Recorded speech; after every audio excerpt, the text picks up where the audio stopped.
여러분 안녕하십니까? 금요일 아침 여수 MBC 뉴스투데이입니다. 광주 전남 지역의 수출 실적이 지난해 같은 기간 대비 2달 연속 감소했습니다. 한국무역협회 광주 전남 지역 본부에 따르면 9월 광주 전남의 수출 액수가 전년 같은 기간 대비 5.3% 감소한 데 이어 10월 광주 전남의 수출 액수도 4조 3,754억 원으로 16.5% 줄었습니다. 무역 수지는 2달 연속 흑자를 기록했지만 10월 흑자는 전년 같은 기간 대비 11.16% 감소한 5,057억 6,600만 원에 머물렀습니다. 어제 저녁 7시 55분쯤 여수시 거문도 동남동 쪽 75km 해역에서 규모 2.4의 지진이 발생했습니다. 기상청은 이번 지진으로 인한 피해는 없었다고 밝혔습니다. 거문도 인근 해역에는 지난해 비슷한 규모의 지진이 3차례 발생한 데 이어 올해 1월에도 규모 2.7의 지진이 발생했습니다. 대기 오염 문제가 끊이지 않고 있는 광양만권이 정부가 지정한 대기관리 권역에 포함됐습니다. 산업단지 안에 있는 공장뿐 아니라 오래된 경유차, 가정용 보일러 등도 강화된 규제를 적용받게 되는데요. 구체적으로 어떻게 바뀌는지 또 보완할 부분은 무엇인지 짚어보겠습니다. 문영철 기자입니다. 갈수록 심각해지는 대기 오염 문제를 해결하기 위해 내년 4월 시행 예정인 대기관리권역 특별법. 전남 동부 지역에서는 여수와 순천, 광양이 관리 권역으로 지정돼 이 법을 적용받게 되는데 가장 큰 변화는 주요 사업장을 대상으로 오염물질 총량 관리제가 시행된다는 점입니다. 오염물질의 배출 농도뿐 아니라 배출량까지 규제하는 것으로 수도권에서는 지난 2008년부터 적용됐습니다. 각 사업장에서는 할당량을 이제 받게 되는 거죠. 근데 배출량을 다른 업체에서 인수인계 받아서 사용할 수 있는 그런 완충작용을 갖춰놓습니다. 여수와 순천, 광양에서 총량 관리제를 적용받게 되는 사업장은 모두 69곳. 오는 2024년까지 주요 대기 오염 물질의 배출량을 지금보다 30% 이상 줄이는 게 목표입니다. 수도권에서 총량제를 시행한 결과 질소 산화물은 48%, 그리고 황산화물은 38% 감소한 것으로 확인이 됐습니다. 노후 경유차에 대한 규제도 강화됩니다. 도내 배출가스 5등급 경유차는 14만 9천 대. 내년부터는 더욱 엄격한 배출 허용 기준을 적용받고 이를 초과할 경우엔 의무적으로 저감 장치를 부착하거나 저공해 엔진으로 교체해야 합니다. 운행 제한 조치의 실효성을 높이기 위해 도내 곳곳에 감시 카메라도 설치됩니다. 그 운행 제한에 대한 위반 차량을 단속하기 위한 관제센터 설치하는 데로 한 4억이 들어가고요. 그다음에 시군에서 그 CCTV 카메라 설치하는 데 한 36억이 소요가 되고. 저감 조치를 하지 않은 노후 건설 기계는 일부 관급공사의 사용이 금지되고 가정용 보일러도 친환경 인증 제품만 설치할 수 있습니다. 이 같은 다양한 규제들을 추진하기 위한 세부 내용은 현재 수립하고 있는 권역별 대기 환경 관리 기본 계획에 담기게 됩니다. 영산강 유역환경청은 다음 달까지 초안을 마련한 뒤 공청회 등 의견 수렴을 거쳐 내년 4월쯤 기본 계획을 확정할 예정입니다. MBC 뉴스 문형철입니다. 이른바 대기관리 권역이 확대되면서 지역별 오염물질 감축이 기대되고 있습니다. 그런데 제도의 연착륙을 위해서는 세부적인 논의가 조금 더 필요하다는 지적이 나오고 있는데요. 계속해서 김종수 기자의 보도입니다. 전국적인 대기 오염을 줄이기 위해 시행되는 대기관리 권역제. 다양한 분야에서 오염 기준이 강화되는 것은 물론 수도권에서만 적용되던 배출허용 총량제가 지역별로 확대됩니다. 대기오염 논란에서 자유롭지 못한 전남 동부권 역시 대상이 포함되면서 제도 정착 이후 대기 환경이 개선될지 관심이 높아지고 있습니다. 그러나 관련 제도의 연착륙을 유도하기 위해 꼼꼼한 준비도 요구되고 있습니다. 우선 오염물질 배출 현장을 단속할 여건이 제대로 구축되지 않아 적극적인 지도 점검에 한계가 노출될 수 있다는 겁니다. 지자체에서 운영하는 인력이 많이 부족한 현실입니다. 관리 감독하는 인력이 충원이 돼야 되고 그에 대한 국가 지원 예산도 필요하다고 보여집니다. 현재 전국 지자체에서 활동하고 있는 관련 담당자는 모두 380여 명. 여수와 광양 등 산단 밀집적인 전라남도 역시 30여 명에 불과해 1인당 할당된 점검 업체만 80여 곳에 달합니다. 이런 가운데 내년 제도 시행을 앞두고 3종 이하 사업장들의 관리를 맡게 될 지자체들의 단속 효율을 높이기 위해 적극적인 지원 방안이 필요하다는 지적도 나오고 있습니다. 정치권에서도 단속 인원의 비효율적 운영에 여수산단 배출치 조작 사건에 일조했다며 불법 행위를 막기 위한 견제 장치가 필요하다는 목소리가 나오고 있습니다. 이와 함께 예산과 장비 확충으로 국민적 관심사인 대기 오염에 대응해야 한다는 주장에도 힘이 실리고 있습니다. 신속한 현장 방문과 함께 첨단 기법을 활용한 단속으로 지도 점검의 실효성을 높여가야 하기 때문입니다. 순식간에 확산이 되기 때문에 측정 장비를 활용해서 오염물질 농도를 측정하지 않으면 처분이 불가능합니다. 그래서 인력만으로는 한계가 있는 게 사실입니다.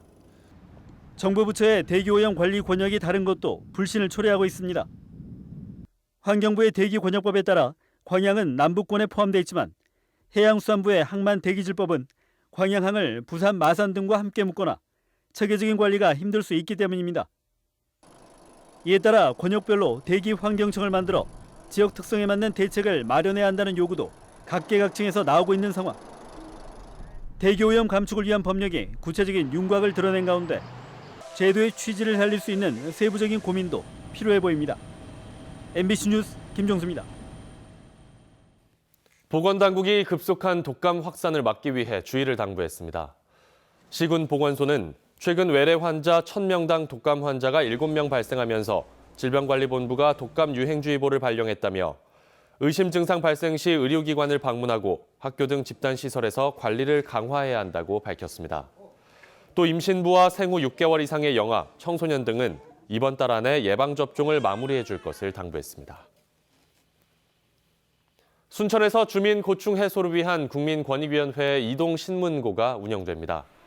국민권익위원회는 전남 동북권 주민들의 고충 민원 해소를 위해 오는 28일 오전 10시부터 오후 4시까지 순천시청 대회의실에서 이동신문고를 운영합니다. 국민권익위원회는 또 아랫장에 위치한 전남 컨텐츠 코리아랩 세미나실에서 소상공인과 시장 번영회 등 지역 경제인들의 목소리를 직접 듣고 각종 정책에 반영할 예정입니다. 자치단체마다 청년 일자리뿐만 아니라 노인 일자리를 만들기 위한 노력도 기울이고 있죠. 창업을 하고 싶어도 자기 자본으로는 엄두도 내지 못하는 노인분들이 역시 많은데요. 정부 위탁기관을 통해 시니어들의 취업형 창업이 시도되고 있습니다. 박민주 기자가 취재했습니다. 순천 역전시장 한 곳에 들어선 창업형 노인 일자리입니다. 누룽지를 만드는 이 업체는 60세 이상 어르신 10명의 공동 일터입니다. 지난해 8월 창업을 했는데 초기 자금은 정부의 노인 일자리 전담 기관을 통해 받고 1년 이상 직접 운영하면서 수익금을 나누고 있습니다.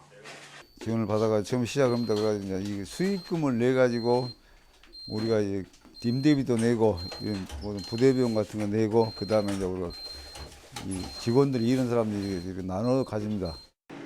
올 초 신청사가 마련된 순천시 조곡동 행정복지센터. 주민센터 건물 한쪽에 실버 카페가 들어섰습니다. 공공 건물을 활용한 시니어 일터로 임대료를 받지 않습니다. 마을 주민을 포함해 60세 이상 어르신 6명이 채용돼 운영에 나서고 있습니다. 여기 일자리를 통해서 이제 자존감도 높여지고 그다음에 이제 지역사회 사람들하고 또 소통할 수도 있고 여기 오면은 마음이 편안해지고 너무 즐거워요.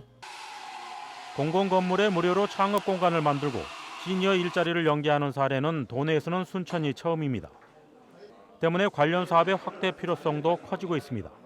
실질적으로 어르신들이 무상으로 공간을 활용할 수 있는 곳들이 다각적으로 많이 생겨서 그분들한테도 수익이 갈 수 있는 구조들의 공간들이 많이 확산되고 만들어졌으면 좋을 것 같습니다. 정부의 노인 일자리 위탁 전담 기관인 순천 시니어 클럽을 통해 만들어진 취업형 창업 일터는 10여 곳. 100세 시대 취업과 창업이 결합된 시니어 일자리가 새로운 일터로 주목을 받고 있습니다. MBC 뉴스 박민주입니다. 전남도청의 고위직 여성 공무원의 비율이 남성에 비해 매우 낮은 것으로 나타났습니다. 전남도의회 정옥림 의원이 전남도 공무원의 직급별 성별 분포 자료를 분석한 결과 전남도청 4급 공무원 99명 가운데 여성은 7.1%, 3급 이상 공무원 24명 가운데 여성은 1명에 불과했습니다. 정 의원은 간부로서 충분한 능력과 자질을 갖추었음에도 조직 내의 관행과 문화처럼 굳어진 부정적 인식으로 인해 아직도 여성 공무원들의 고위직 승진이 제한되고 있다고 지적했습니다. 아내를 때려 숨지게 한 혐의로 재판에 넘겨진 60대가 1심에서 유죄 판결을 받았습니다. 광주지법 순천지원 제1형사부는 지난 6월 고흥군의 자택에서 술을 마시고 아내를 수차례 폭행해 숨지게 한 혐의로 재판에 넘겨진 61살 A씨에게 징역 6년을 선고했습니다. 재판부는 부검 결과 피고인의 행위가 피해자의 사망 원인으로 보이고 술을 마신 사실은 형의 감경 요인으로 볼 사항이 아니라며 양형 이유를 밝혔습니다. 전남 22개 시군에서 내년에 발행될 지역 화폐 금액이 2,500억 원에 이를 것으로 전망됩니다. 지자체들이 지역 화폐 판매 수치에만 목매일 게 아니라는 지적도 나오고 있는데요. 양현승 기자의 보도입니다. 올해 초 종이로 된 지역 화폐 영광사랑 상품권 발행을 시작했던 영광군. 젊은 층이 딱히 현금을 소지하지 않는 점을 고민하다 이달부터는 카드 형태의 상품권도 도입했습니다. 고령층이 많은 전남에서는 카드형 지역 화폐가 적합하지 않다는 우려와 달리 60세 이상의 카드 발급 비율이 13% 선에 이르며 선전하고 있습니다. 좀 나이 많이 드신 분들 70대, 60대 고령층들 그런 분들도 다 설명을 해드리니까 엄청 좋아하시고 그 자리에서 막 한도에 50만 원까지 다 충전하고 가시고. 예. 올해 전남 22개 시군에서 발행한 지역 상품권은 1,108억 원 상당. 농어민 공익수당이 지역 화폐로 지급되는 내년에는 2,500억가량이 발행될 것으로 예상됩니다. 상품권 깡 방식의 지역 화폐 부정 유통 우려를 떨치지 못한 상태에서 지역 화폐 발행이 늘어나는 상황. 이 때문에 액면가 할인 대신 적립금을 얹어주는 카드나 모바일 형태의 지역 화폐 확대가 필요하다는 주장이 설득력을 얻고 있습니다. IC카드 단말기가 있는 점포는 어디서든 사용이 가능해 종이 상품권처럼 가맹점 확대에 목을 맬 필요도 없습니다. 이제 기존의 방법을 따라하다 보니까 지료 상품권을 선호했던 것 같고요. 내년에는 모바일하고 전자 상품권이 조금 더 많이 도입될 걸로 저희 예상하고 있습니다. 영광군에 이어 최근 담양군도 모바일 상품권 발행을 시작했고 완도군도 카드와 모바일 상품권 도입을 예고하고 있습니다. MBC 뉴스 양현승입니다. 광양시가 지역 생활체육 활성화 공모에서 좋은 평가를 받았습니다. 광양시는 스포츠 저변 확대와 지역경제 활성화에 기여한 기관을 선정하는 제1회 대한민국 생활스포츠 대상에서 전문성과 현장 호응 등에서 높은 점수를 받아 대상을 받았습니다. 이에 대해 광양시는 다양한 체육대회 개최와 고령층을 위한 시설 확충 등이 효과를 낸 것으로 보고 복합체육관과 수영장 확대 등 생활체육 기반 조성에 나설 예정입니다. 천재 바이올리니스트 사라장의 독주회가 다음 달 여수에서 열립니다. 사라장은 다음 달 19일 GS칼텍스 예울마루 대극장에서 바르톡의 루마니아 민속 무곡을 시작으로 엘가의 사랑의 인사 마장조 등을 연주할 예정입니다. 사라장은 8살 때부터 뉴욕 필하모닉에서 협연을 하는 등 세계 음악계에 신드롬을 일으켰으며 독주회가 많지 않은 연주자로도 알려져 있습니다. 지역 중소도시들의 인구 감소 현상을 인구 소멸의 위기적 관점에서 법제화를 통해 풀어야 한다는 여론이 고조되고 있습니다. 전라남도와 경상북도가 공동으로 마련한 최근 토론회에서 한국지방행정연구원 박진경 위원은 지방 소멸의 위기를 강조하며 이같이 주장했습니다. 부산은 20도 선까지 오르겠습니다. 요 며칠 꺼내 입었던 한겨울 외투는 조금 거추장스럽게 느껴질 수 있겠습니다. 이대로 바람의 방향이 잘 유지되면서 주말 동안엔 더 따뜻해지겠고요. 공기질마저도 깨끗하겠습니다. 휴일인 모레는 전국에 차츰 가을비가 내릴 텐데요. 늦은 오후부터 서울을 비롯한 대부분 지역으로 예상되니까 주말 나들이 계획에 참고하셔야겠습니다. 이 비가 내리기 전까지 동쪽 지방에서는 건조함이 계속되는 만큼 불씨 관리 잘해주셔야겠고요. 오늘 오전까지 충북과 세종 지역에서는 먼지 농도가 다소 높겠지만 낮부터는 전국의 대기질이 무난하겠습니다. 현재 기온 보시면 철원과 춘천 등 내륙 아주 일부를 제외하고는 모두 영상권으로 어제보다 매우 높게 출발하고 있습니다. 날씨였습니다.